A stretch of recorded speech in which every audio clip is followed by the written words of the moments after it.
மக்கள் நல கூட்டணியில் தேமுதிக இணைந்ததற்கு எதிர்ப்பு தெரிவித்து சென்னையில் தற்கொலைக்கு முயன்ற அந்த கட்சி உறுப்பினர் மீது தாக்குதல் நடத்தப்பட்டது.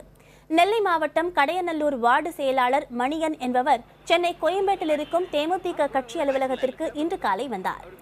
திமுகவுடன் கூட்டணி அமைக்க வலியுறுத்தி உண்ணாவிரதம் மேற்கொள்ள முயன்ற அவரை தேமுதிக தொண்டர்களும் நிர்வாகிகளும் அப்புறப்படுத்த முயன்றனர்.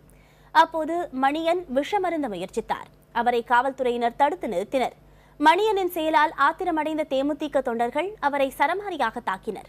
தாக்குதலில் இருந்து மணியனை மீட்ட காவல்துறையினர் மருத்துவமனையில் அனுமதித்தனர். தற்போது அவருக்கு கீழ்ப்பாக்கம் அரசு மருத்துவமனையில் சிகிச்சை அளிக்கப்பட்டு வருகிறது. சந்திரகுமார் அப்படின்றது ரெண்டு நாளைக்கு முன்னாடியே எனக்கே தெரியும்.